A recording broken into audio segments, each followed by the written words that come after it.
Hey everybody, what's up? Fred McKinnon here with Ecom Catalyst. It's Sunday afternoon, January the 19th, 2025, and today is the day that TikTok is supposedly going to be banned in the United States. Lots is going on right now behind the scenes. I thought I would just go live real quickly and talk about it. So if you're online, jump in here and gather up with us real quick as we're waiting on maybe people to jump on the live video. What a week, man. What a week I had. I was out of town all the previous week and went out of town first on a cruise with my wife and about 25 other couples, all of who are in the 10 million plus a year range for their e-commerce businesses. So great networking opportunity there with some fellow colleagues. And then after that, I took what's an annual trip in January. I call it my annual dude ski trip. A bunch of us went snow skiing out west Vail, Colorado. That's typically a very much a work vacation. Most everyone on that trip, all the guys are business owners, and we're all up at the crack of dawn, brewing coffee and checking on work and getting our work done. And in my case, my laptop died, completely died the day I got out there. It was bricked. It was done, and I spent about a day trying to get it back. It was old 2017 MacBook Pro, and finally just had to give up and ordered a brand new one because I had to be working while I was out there. And man, ordered it from Apple, and they shipped it on time. UPS supposed to be priority overnight. It's supposed to have it by the next morning, and it took 2 full days to get to Vail, Colorado. Did not come until late 7 p.m. the night as I was preparing to leave. So that was a bit of a disappointment. Anyway, let's talk about TikTok, okay? So, as you have known, TikTok was supposed to be banned in the United States of America. It really just kind of depends on what you believe, right? The rhetoric is that because it's Chinese owned and it's part of ByteDance, BYTE, ByteDance, that is the parent company that owns TikTok, and they are in China, owned by China, the CCP, most likely, Chinese Communist Party. What their involvement is, I do not know. However, ByteDance is a Chinese corporation. Now, there is a subsidiary in the United States, and that is the group in the United States who've been fighting and fighting to keep TikTok alive. But this is very rare, okay? It's very rare in our political climate that we have a bipartisan bill. Now, if you're watching this and you're not from the United States, our Congress, our Senate, our House of Representatives typically is two parties, the Republican Party and the Democratic Party, and they're usually at odds about everything and almost never agree on anything. And they will choose the opposite just because that's what they do, right? They fight and fight and fight, and they almost never agree. But on this one, it was very strange because they did agree. And we had a law passed in the interest of, quote, national security. And in the interest of national security, they passed this law saying that unless TikTok divested itself away from ByteDance, the Chinese corporation, and sold, to a non-Chinese entity, that the app would be banned in the United States. And the thought there is that it's collecting too much private data from US citizens, and maybe the content can be manipulated in such a way they just felt like it was a national security risk. By the way, if you're jumping in and you're watching this video, would love to hear from you. Drop a comment. Let me know who you are, where you're from. I'd love to see you. So jump in and tell me what you think. Let's make a conversation here. Just drop in there. Matter of fact, I'm going to hit my first little comment here. Hey, let us know what you think about the TikTok ban in the USA. I'll just leave that there. All right. So you can jump in and respond and do whatever you want.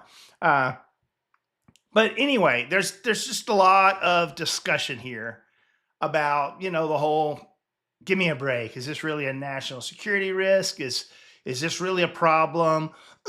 Excuse me. But the reality is it's very rare that we have a bipartisan bill pass Congress with Republicans and Democrats, and they came together and they in a strong majority passed this bill to do this. All right. And then so the lawyers went to the appeals court, and the appeals court upheld the law. They said it was valid because the lawyers are saying that, hey, by doing this, you're trampling on the free speech rights of the users. All right. And the court didn't buy it. So they pushed it all the way up to the Supreme Court, the highest court in the land in the United States of America. The Supreme Court upheld it. They didn't buy it either. They upheld it. So as we went into this weekend, we were all kind of on pins and needles, like, what's going to happen? Is this really going to happen? And it did. Most people late Saturday night, January the 18th, into early Sunday morning, when they tried to open TikTok, there was a splash screen that said that the app had been banned in the United States and that they were sorry, but too bad, you can't use it. All right. So, wow, it was done. And I've got colleagues in e-commerce world that are making hundreds of thousands of dollars per month in sales on TikTok Shop, millions of dollars per year. I know content creators that are making that kind of money, right? So I was like, man, this is a big deal. And even in our agency at Ecom Catalyst, we started a pilot program where we were launching and managing TikTok Shop for clients. So this was actually getting into our business quite a bit. Now, all of a sudden, not more than a few hours later, people start saying, hey, wait, it's back, it's back, it's back. And sure enough, you log in and it's back. And there's the same splash screen before, but now it's kind of praising President Trump. All of this is happening on the eve of the inauguration of a new president, okay? So we have President Biden, and he said he just wasn't going to fool with it, all right? Because he's done tomorrow. He's been done a while, if you ask me, but he's done tomorrow. And President Trump will be inaugurated as the new president of the United States tomorrow, January 20th. All right. Well, President Trump has come out on his Truth Social, and he's promised he's going to do something to try to revive TikTok. And that introduces a whole nother level of political rhetoric. And for the people that are fans of him, they're grateful. For the people that hate him, they find some reason to hate him doing that, even though they want TikTok. All right. Either way, that's what's happening. And so when you open TikTok, it actually said, because of the actions of President Trump, we're back online. What he did say was that he was going to issue an executive order first thing tomorrow when he gets sworn in to give it some time. The president can't change the law that's been enacted and upheld, but I think there is some power from what I read that says maybe he can delay the implementation of the law or the enforcement of the law. I don't understand that. It's way, way over my head. But yeah, I got this email here and it said, dear TikTok Shop seller, TikTok is once again available in the majority of US users. We do expect some temporary instability to our services, which could impact features. Rest assured, we're working hard, yada, yada. So it talks about everything, that's going on. So, maybe there's hope. Maybe there's hope that TikTok Shop will actually come back around and that it will still be working. I want to know how it impacts you if you're watching this video. Are you selling on TikTok? Are you just using it for fun? Is it part of your livelihood? Is it something, that matters to you economically? Would love to know your thoughts if you're an e-commerce person. If you have a Shopify store and you're connecting it to TikTok Shop, how's that working for you? Are you getting revenue? Are you implementing that? What are your feelings about it? So as of now, it's back online in a limited capacity. Don't know what that really is going to mean, how long it's going to be online, but we went from shadow, dark, not able to use it, to very quickly it being back up again. A lot of people think it was one big marketing stunt between TikTok and President Trump, perhaps. Who knows? All right. All I know is that it definitely was down. It definitely came back. There is definitely a law in place banning it. The Supreme Court validated that law. So all of this coming back to life is going to be temporary unless something happens. I saw that President Trump was really pushing and proposing for a 50-50 split ownership with an American company and the Chinese company.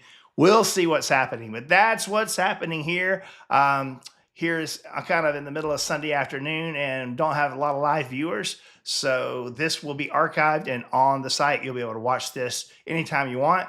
I'd like to know what you think about it. If you would, leave a comment and let us know. Hey, guess what? It's Sunday afternoon. Earlier today, I sent out my once a week on the weekend email, the Ecom Catalyst Report. What is the Ecom Catalyst Report? It's a quick email where I give a quick rundown of everything I've been seeing in the world of e-commerce, what's happening, what's screwing people up, big announcements, things maybe you need to know. Sometimes I'll feature some sort of a hack or some sort of a thing that we're doing to win. I want you on that email list. So go to ecomcatalyst.com and you can't miss it. Down at the bottom, you can sign up for it. If you piddle around on the homepage for a little bit, there'll be a pop-up that asks you to join it too. It doesn't cost you anything. Check it out, ecomcatalyst.com. And if you haven't subscribed to this channel, please do. Look forward to talking to you again soon. Thanks.